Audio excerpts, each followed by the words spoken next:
आज के वीडियो में हम चर्चा करने वाले हैं क्या जिस प्रकार बीपीएससी टीआरई 1 की परीक्षा में सम्मिलित बीएड धारी जो 1 to 5 के लिए परीक्षा में सम्मिलित हुए थे, उनके नौकरी को बचाने के लिए जिस प्रकार से बिहार सरकार शिक्षा विभाग एसीएस के पाठक माननीय हाई कोर्ट पटना से लेकर के माननीय सुप्रीम कोर्ट तक उन्होंने पैरवी की स्पष्टीकरण के लिए यहाँ पे जो है आईए दाखिल किया। उसके बाद एसएलपी दायर कर माननीय सुप्रीम कोर्ट में भी बीएड को सम्मिलित करने के लिए उन्होंने पुरजोर जो प्रयास किया। अब देखना यह होगा कि क्या छठे फेज में 1 to 5 में जो नियोजन के तौर पर बीएड धारी जो सम्मिलित हुए थे, जिनका चयन हुआ था, जो पिछले लगभग 22 महीने से जो नौकरी में थे, क्या उनके नौकरी को बचाने के लिए, उनकी नौकरी की सुरक्षा प्रदान करने के लिए क्या बिहार सरकार शिक्षा विभाग एसीएस के पाठक कोई कदम उठा पाते हैं अथवा नहीं। आज दिनांक 6 दिसंबर 2023 को माननीय पटना हाईकोर्ट के का फैसला आया और उसमें जो है फैसले के तहत चूंकि पटना हाईकोर्ट जो है वो माननीय सुप्रीम कोर्ट से ऊपर नहीं है, माननीय सुप्रीम कोर्ट के 11 अगस्त 2023 के फैसले से वह बाध्य है, इसलिए जो है वह बाध्यता जताते हुए और बिहार सरकार को भी उसकी बाध्यता का हवाला देते हुए कहा कि छठे फेज में जिन भी बीएडधारियों का 1 to 5 में सिलेक्शन हुआ है, उनके स्थान को रिक्त करके और जो योग्यता रखने वाले अर्थात डीएलएड जो धारी हैं उन्हें उन रिक्तियों पर बहाली करनी होगी। साथ ही उनकी नौकरी की सुरक्षा की जो ख्याल करने का जो जिम्मा है वो बिहार सरकार को है, ऐसा निर्देश भी जो है वो पटना हाईकोर्ट के द्वारा दिया गया है। तो इस पर देखना यह होगा कि बिहार सरकार इस पर क्या कुछ एक्शन लेती है। दोस्तों, कुछ लोग जो है इस आज के जो फैसला आया है माननीय हाई कोर्ट पटना के द्वारा, इस फैसले को डीएलएड से भी जोड़ने का प्रयास कर रहे हैं कि जिस प्रकार बीएड धारियों को बाहर किया गया है, उसी प्रकार एनआईओएस डीएलएड धारियों को भी छठे पेज और सातवें फेज से बाहर का रास्ता दिखाया जाएगा। दोस्तों, आप यदि ऑर्डर को पढ़े होंगे पटना हाईकोर्ट का, तो उसमें साफ साफ लिखा है कि चूंकि माननीय सुप्रीम कोर्ट ने 1 to 5 के लिए बीएड को अयोग्य ठहराया है, इसलिए 1 to 5 से उन्हें बाहर किया जा रहा है। अयोग्य ठहराया है इसलिए बाहर किया जा रहा है। तो क्या एनआईओएस डीएलएड का जो मामला पटना हाईकोर्ट में चल रहा है या फिर नए मामले जब जाएंगे तो उस पर क्या फैसला देगी पटना हाईकोर्ट? क्या माननीय सुप्रीम कोर्ट ने एनआईओएस डीएलएड कोर्स को अवैध माना है? क्या उन्हें अमान्य किया है? नहीं किया है। एक कट ऑफ डेट है सितंबर 2017 से पूर्व से जो कार्यरत शिक्षक है, इन सर्विस में एड ऑन विद्यालय के आते हैं, निजी विद्यालय के आते हैं, सरकारी विद्यालय के आते हैं। जो भी शिक्षक थे अनट्रेंड थे, उनको ट्रेंड करने के लिए वन टाइम विंडो ओपन किया गया था केंद्र सरकार के द्वारा, जिसके तहत 18 माह में ही 2 साल के कोर्स को एनआईओएस के माध्यम से कराया गया, अर्थात उन्हें ट्रेंड किया गया। तो उस आधार पर जो है वो कोर्स मान्य है, उस कोर्स को अमान्य नहीं किया गया है, उस कोर्स के किए अभ्यर्थियों को अयोग्य नहीं ठहराया गया है। सिर्फ सुप्रीम कोर्ट को यह टिप्पणी था कि जब यह जो है नौकरी बचाने के लिए था तो इसके आधार पर फ्रेश रिक्रूटमेंट क्यों, और जब फ्रेश रिक्रूटमेंट में जब 2 वर्षीय जो डिप्लोमा है उसके इक्विवेलेंट जब इस एनआईओएस डीएलएड को अर्थात 18 महीना के इस कोर्स को जब इक्विवेलेंट करना ही था तो एनसीटी ने इसके लिए विशेष गजट क्यों नहीं जारी किया। बस इतना सा मामला है। दोस्तों, आप देख पा रहे हैं कि एक स्पष्टीकरण के जरिए बीपीएससी टीआरई 2 में भी एनआईओएस डीएलएड धारियों को, चाहे वो एड ऑन विद्यालय से टैग होकर एनआईओएस डीएलएड किया हो, चाहे वो निजी विद्यालय से टैग होकर के किया हो, चाहे वो सरकारी विद्यालय में रहते हुए किया हो, उन सभी को बीपीएससी टीआरई 2 में सम्मिलित करने का जो है वो अवसर प्रदान किया गया है बीपीएससी के द्वारा। भले जो है उसको एवज में भविष्य में स्पष्टीकरण मांगे जाएंगे, उसके एवज में साक्ष्य मांगे जाएंगे। अब चूंकि जो है बहुत सारे स्कूल बंद हो गए हैं तो थोड़ा कठिनाई का सामना करना पड़ेगा, या कुछ अभ्यर्थी ऐसे हैं जिनका 2017 में ही इंटरमीडिएट पास किए और उसके बाद जो है वे एनआईओएस डीएलएड कर लिए हैं, उनके लिए भी कठिनाइयों का सामना करना पड़ेगा। चूंकि जब वे इंटरमीडिएट पास किए 2017 में तो उनका 18 वर्ष शायद नहीं पूरा होगा, क्योंकि 16-17 साल में ही जो है इंटरमीडिएट कंप्लीट हो जाते हैं। यह जो है जनरली देखा जाता है। तो जब 18 वर्ष उनका पूरा नहीं हो पाया था तब वो जो है वो किसी विद्यालय में नहीं पढ़ा सकते थे, इसलिए जो है वो जब पढ़ा ही नहीं सकते थे तो वो एनआईओएस डीएलएड कैसे कर पाएंगे। तो ये एक पॉइंट बन सकता है, उनके लिए दिक्कत हो सकती है। जो स्कूल बंद हो गए हैं उनके लिए भी थोड़ा मुश्किलातों का सामना करना पड़ सकता है। हालांकि विद्यालय की सत्यता की जांच जो है वो पूर्व में ही कर और शिक्षा विभाग सर्व शिक्षा अभियान के द्वारा ही जो है जिन विद्यालयों को जो यूडाई स्कोर दिए गए हैं उसका जांच सर्व शिक्षा अभियान शिक्षा विभाग के द्वारा करने के उपरांत ही यूडाई स्कोर दिए गए थे। तो जांच का विषय तो कोई बनता नहीं है, सिर्फ यही जांच का विषय है कि जिस यूडाई स्कोर पर जिस अभ्यर्थी का एनआईडी डिलीट हुआ है वह वास्तव में इस विद्यालय में पढ़ा रहा था या नहीं, उसके रिकॉर्ड को देखा जा सकता है, उससे कोई साक्ष्य मांगे जा सकते हैं। तो एनआईडी डिलीटधारी जितने भी छठे फेज में चयनित हुए हैं, सातवें फेज में चयनित हुए हैं या फिर बीपीएससी टीआरई 2 में सम्मिलित होने जा रहे हैं, उन सभी से मैं यही आग्रह कहूंगा कि विद्यालय चल रहे हों या बंद हो, विद्यालय छोड़ दिए हो आप या फिर पढ़ा रहे हो, आप वहां के प्रधानाध्यापक से टच में रहें, उन्हें जो है इस परिस्थिति से अवगत करा दें और पूर्व के जितने भी फाइल्स हैं उन्हें अपडेट करने को कहें, ताकि आपका जो भी एनआईडी डिलीटधारी जो है, जिस विद्यालय से आप जिस विद्यालय की यूडाइस कोड पे आपने एनआईडी डिलीट किया है, उससे संबंधित उस विद्यालय में साक्ष्य आपके एवज में हो, जिससे भविष्य में मांगे जाने पर जो है उपलब्ध करा सके।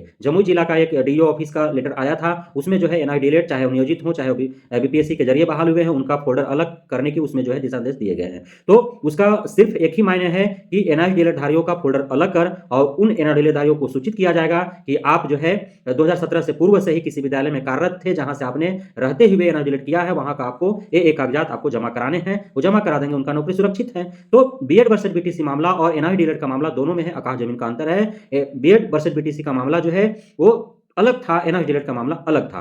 बीएड धारियों को 1 to 5 में सम्मिलित होने से अयोग्य करार दिया गया था, लेकिन एनआईडी डिलीट के मामले में ऐसा नहीं है। डीएलएड चाहे एनआईएस से हो या फिर रेगुलर मोड में हो, डीएलएड 1 to 8 के लिए ही होता है स्पेशली। बीएड जो है विशेष परिस्थिति के अंतर्गत एनसीटीई ने 18 जून 2018 को एक गैजेट नोटिफिकेशन के 1 to 5 में बीएड धारियों को जो है मौका प्रदान किया था, जिसे जो है माननीय सुप्रीम कोर्ट ने उसे खारिज कर दिया है। राजस्थान ने किया था 25 नवंबर 2021 को, फिर 11 अगस्त 2023 को माननीय सुप्रीम कोर्ट ने किया है। हालांकि नैतिकता के आधार पर जो है, चूंकि एनसीटीई ने के ही उस गजट नोटिफिकेशन के आधार पर बहाल हुए थे या बहाल हो रहे थे, तो माननीय सुप्रीम कोर्ट ने इसे जो है रद्द कर दिया। तो यह एनसीटीई के गलती के वजह से जो है बीएड धारियों को करोड़ों, लाखों नहीं बल्कि पूरे भारतवर्ष के करोड़ों बीएड धारियों के रोजी रोटी पर प्रभाव पड़ा है, जो बहुत ही दुखद है। उसके साथ एनसीटीई के ही गलती से, और एनआईडी डिलीट का जो मामला है उसमें सिर्फ एनसीटीई नहीं दोषी है, उसमें केंद्र सरकार दोषी है, उसमें एमएचआरडी मिनिस्ट्री दोषी है, उसमें एनसीटीई दोषी है। और सिर्फ एनसीटीई के एकमात्र गलती कि उसने एक प्रॉपर गजट नोटिफिकेशन नहीं लाया कि 18 माह का एनआईडी डिलीट और 2 वर्षीय जो रेगुलर मोड का डीएल है, दोनों इक्विवेलेंट है, दोनों का बराबर मान्यता है, जैसे 1 वर्षीय बीएड और 2 वर्षीय बीएड का है। तो यदि ऐसा नोटिफिकेशन ला जाता, गजट नोटिफिकेशन ला जाता, तो यह दिन नहीं देखना पड़ता। लेकिन फिर भी अभी एनआईडी डिलीट के रास्ते खुले हुए हैं।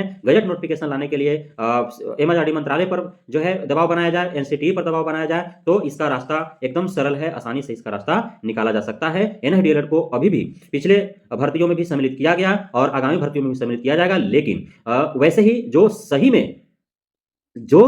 में किसी विद्यालय में सेवा देते हुए एनआईडी डिलीट किया है, उन्हीं को सम्मिलित किया जाएगा, न कि जिस समय एनआईडी डिलीट हो रहा था उसी समय जो है किसी विद्यालय से टैग होकर के और वो एनआईडी डिलीट किए हैं तो वो अमान्य करार दिए जाएंगे।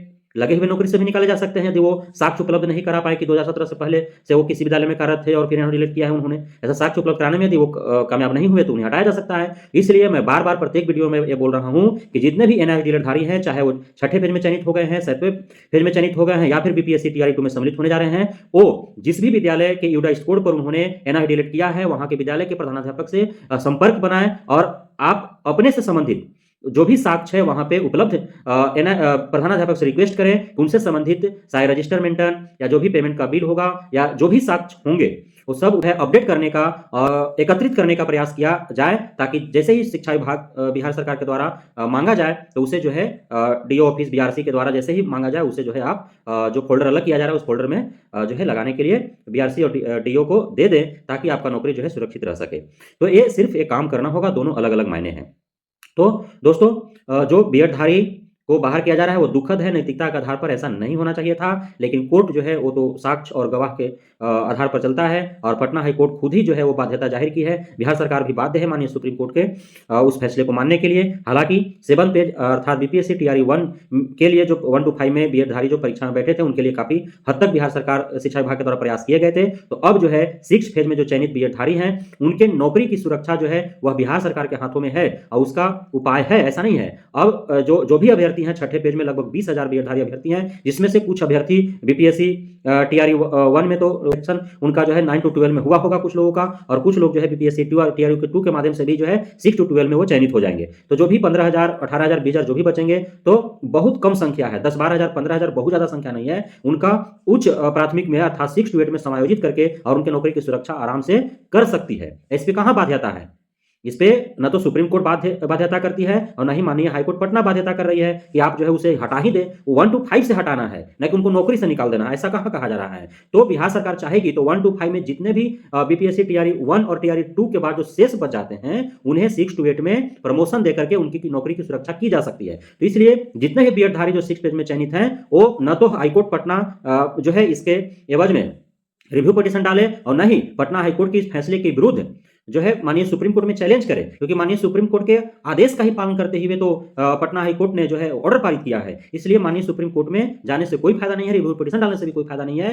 अब डायरेक्ट जो है वो बिहार सरकार पर प्रेशर बनाया जाए। बिहार सरकार चाहेगी तो जितने भी जो है 6ठे पेज में 1 to 5 में चयनित बीएडधारी हैं उनका प्रमोशन 6 to 8 में करके उनकी नौकरी की सुरक्षा जो है वो प्रदान की जा सकती है। वो यथावत नौकरी में लगे रह सकते हैं और जो सीटें खाली होंगी 1 to 5 में वो बीपीएससी टीआरई जो आने वाले अगले जो 2024 अगस्त तक जो प्रस्तावित है उसमें जो है उसको ऐड करके फ्रेश बाहर निकालेगी और उस पर जो है वो आपका जो है उसमें जितनी रिक्तियां हैं वो भर दी जाएंगी।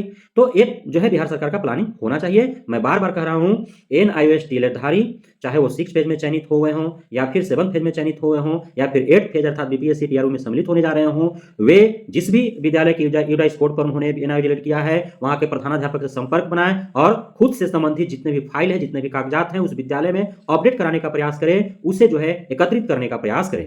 साथ ही जो 6 फेज में जो चयनित 1 to 5 में बीएडधारी हैं जिन्हें आज दिनांक 6/12/2023 के माननीय हाईकोर्ट पटना के आदेशानुसार उन्हें 1 to 5 से बाहर निकाले जाने की बात कही जा रही है, तो सिर्फ 1 to 5 से बाहर निकालना है, न कि नौकरी से बाहर निकालना है। और माननीय कोर्ट का सख्त निर्देश है कि अब जो है बिहार सरकार इस पर फैसला ले कि उसे किस प्रकार इन रिक्तियों को भरेंगी और जो 1 to 5 से बीएडधारी निकल रहे हैं उसे उसके साथ क्या जो है कैसे मैनेज करती है यह बिहार सरकार के हाथों में है। तो 6ठे पेज में सारे जितने भी चयनित हैं 18-20 जो भी नियोजित शिक्षक हैं वे बिहार सरकार पर दबाव बनाएं कि उनका समायोजन जो है उच्च प्राथमिक अर्थात 6 to 8 में करके उनकी नौकरी बचाया जाए। एक किया जा सकता है। इसके लिए ना तो माननीय हाई कोर्ट का कोई प्रतिबंध लगा हुआ है, ना तो माननीय सुप्रीम कोर्ट का कोई प्रतिबंध नहीं लगा है। तो इसके लिए प्रयास किया जाए और इसके लिए आप अपने क्षेत्र के जो महागठबंधन सरकार से जो जुड़े हुए जितने भी विधायक हैं चाहे वो एमएलए हो एमएलसी हो उनसे जो है आप संपर्क करें और उनके माध्यम से सरकार पर दबाव बनाएं और इस प्रकार जो है आप नौकरी में बचे रह सकते हैं। बशर्ते आप 1 to 5 में न होकर के 6 to 8 में चले जाएंगे। और हम उम्मीद करते हैं कि जो 1 to 5 के बीएडधारित हैं उनमें से हजारों की संख्या में बीपीएससी टीआरई 1 में भी सिलेक्शन हुआ है उनका और हजारों की संख्या में बीपीएससी टीआरयू 2 में भी उनका चयनित होगा। तो 20-22 हजार में से कितने बच जाएंगे? मुश्किल से 12,000-15,000 बचेंगे हार्डली। तो उतने लोगों को आराम से बिहार सरकार समायोजन कर सकती है। 6 to 8 में बहुत रिक्तियां हैं, वो आराम से कर सकती है और ऐसे करके वो जो है उनकी नौकरी की सुरक्षा प्रदान कर सकती है। तो बहुत बहुत धन्यवाद आप सभी साथियों का। आप जो है इस दुख की घड़ी में आप जो समस्या आपके साथ उत्पन्न हुई है चाहे उन्हें दिलधारी हो चाहे बीएडधारी हो वे इसका रास्ता अपनाने का प्रयास करें, न कि डिप्रेशन में जाएं या फिर किसी प्रकार की कोई गलत कदम उठाएं। आप जो है जो भी समस्या आपके समक्ष उत्पन्न हुई है उसका हल है। हर समस्या है तो उसका समाधान भी है। समाधान समय मांगता है और आपकी तत्परता और योग्यता मांगता है। आप बुद्धिमत्ता से काम ले, कुशलता से काम ले और आप रास्ता निकालने का प्रयास करें। रास्ता है।